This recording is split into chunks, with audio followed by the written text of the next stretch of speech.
அனைவருக்கும் வணக்கம். நாம் இப்போ பார்த்துட்டு இருக்கிறது பார்த்திங்கன்னா ஆட்டுங்களுக்கு வந்து செம்மறி ஆட்டுக்கும் வெள்ளாட்டுங்களுக்கு வேப்பந்தழை கொடுக்கலாமா வேண்டாமா அப்படின்னு பார்த்தீங்கன்னா, நம்மள வந்து மெயினாக வந்து ஆடு வளர்த்துறதுல வந்து தீவனம் முக்கியம். சில டைம் பார்த்திங்கன்னா எங்கேயுமே மேய்க்கிறதுக்கு இடமில்லாதையே போயிடும். அப்போ வந்து நம்மளுக்கு வந்து தீவனம் பயங்கர டிமாண்ட் ஆகி போயிடும். அப்போது அந்த டைமில் வந்து வாரத்துக்கு ஒரு டைம் நம்ம வந்து வேப்பந்தழை கொடுக்கலாம். டெய்லியும் கொடுக்கலாம், ஒன்றும் பிரச்சனை இல்லை.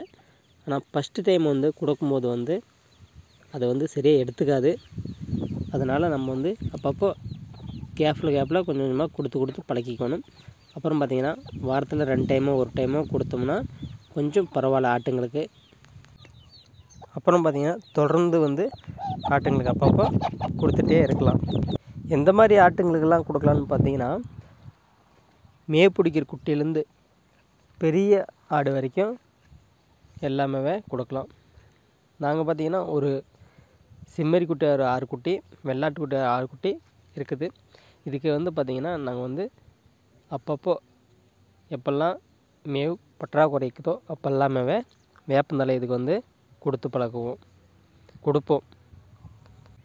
வேப்பந்தழை கொடுக்குறதுலேருந்து எந்த சைடு எஃபெக்ட்டு எதுவுமே ஆட்டுங்களுக்கு எந்த பாதிப்பும் வராது. எல்லாருமே ஆடு வளர்த்துறீங்க அப்பப்போ வேப்பந்தழை எல்லாமே கொடுக்கலாம், ஒன்றும் பிரச்சனை இல்லை.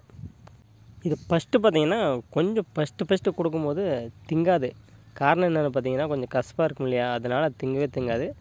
நம்ம வந்து நைட் டைம் இதுக்கு வந்து அப்பப்போ பட்டியல் தலை வந்து அங்கங்கே கட்டி தொங்க விட்டோம்னா நைட்டு அது பார்த்து அப்படியே மேவு எடுத்துக்கும்.